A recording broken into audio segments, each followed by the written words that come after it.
and welcome to another book review. Today we are going for the second book in the Grecian Women trilogy, that being A Spartan Sorrow by Hannah Lynn. And I have reviewed the first book in this series was Athena's Child, and you can catch that review up there somewhere. And having watched that review or done that review, you will say that my hopes going into this were not high, because this follows the married life of the infamous Queen Clytemnestra. Clytemnestra? I'm never quite sure that I'm pronouncing that correctly, but we'll go with it. And this is the beginning of the Trojan War, or in the middle of it. It takes place over a span of 10 years, I think that war lasted originally. I'm not quite sure. But let's go for the blurb. All murders must be avenged. While the rest of Greece mourns for the war that has taken their husbands away, Clytemnestra fears the day that it will bring hers back. When her husband willingly sacrifices their eldest daughter to appease the gods, Clytemnestra vows to do whatever it takes to protect her remaining children. But in doing so, she faces losing them altogether. A story of love, loss, and bitter betrayals, A Spartan Sorrow shows that sometimes you must risk it all to protect the ones you love. Now, it sounds intriguing, and it really, really is. So to place who the players are, or who the characters or whereabouts people fit into this, Clytemnestra is married to the warrior Agamemnon. Agamemnon's brother is Menelaus. Menelaus is married to Helen, who ran away with Paris to Troy and kicked off the Trojan War. And Helen and Clytemnestra are sisters. Everybody is interconnected, as they are in most myths, but more closely in this. Now, I enjoyed reading, I'll get it off right at the beginning. I enjoyed reading this one a lot more than I did Athena's Child, because it is a bit thicker, so thank God. But the writing has improved so much from what Athena's Child was, because I still maintain to this day that Athena's Child was written as a children's book that was masqueraded. Shut up! There is a seagull kicking off outside, and I'll throw something at it. I have no chips. Shoo! The writing has improved so much, because Athena's Child, I still maintain, was a children's book masquerading as young adult. This is young adult, and I don't know why I'm holding this, because I forgot to plug it in. Yeah, so I binged through this in about a day or so. It didn't take me that long. It's about 300-ish pages. I found the myth of Clytemnestra so politically intriguing and so interesting, and the fact that it spans so long and there's so much happening in it. I didn't know whether this little book could do it justice. But we do get more characters from Greek mythology in this. Like I said, we've got Agamemnon, Menelaus, Helen, Clytemnestra herself. We also get snippets from Achilles, and more of the Greek pantheon pop up in this. We don't just have Athena, we have Apollo is one of the main gods in this.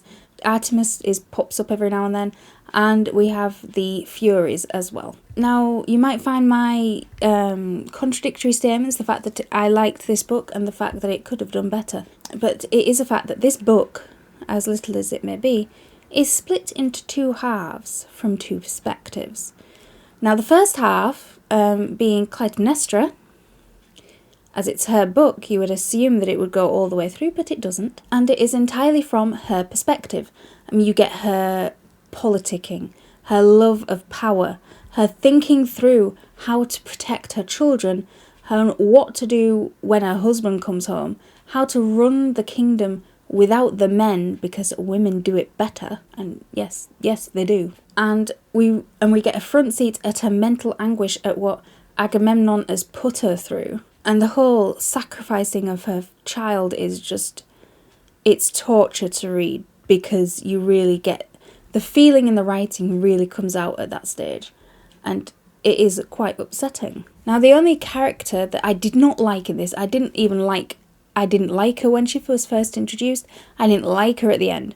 This character had no redeeming qualities at all. She didn't get a redemption arc. She was just a brat all the way through.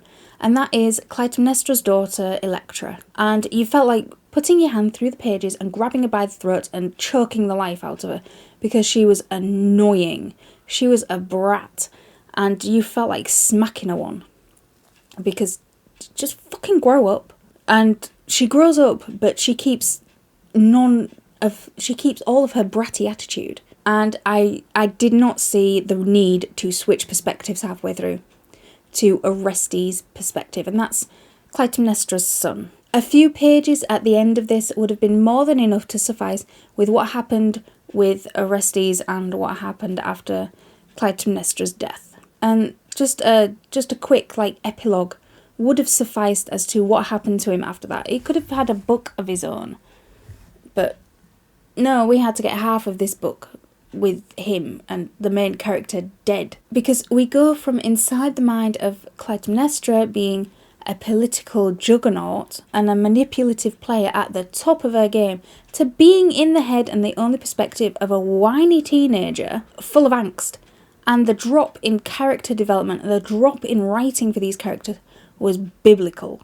For me, I would much rather have gone deeper into Clytemnestra's story, fleshed it out a bit more of the political manoeuvrings while Agamemnon was off fighting and whoring and whatever at Troy, and what happens when he comes home.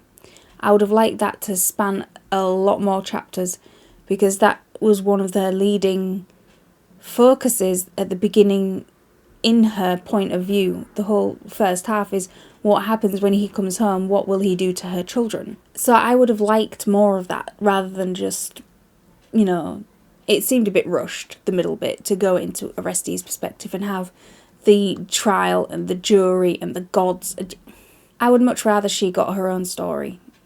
And I'm hoping in some of the other books that I do have, some of the other rewrite, I don't know whether you could see them, but they're up there, that we do get, that I do find a better writing of her story. Because I don't think this one did her justice. That being said, it does get 3 stars for being straight down the middle. It wasn't awful, it just wasn't great. But it was alright. It was a nice read. I enjoyed reading it. And some of it was quite humorous because the writing has improved leaps and bounds to what it was. So yeah, if you've read this, let me know in your comments down below. Let me know what you think of the myth of Clytemnestra. Is it one of your favourites? Do you hate it? And keep reading.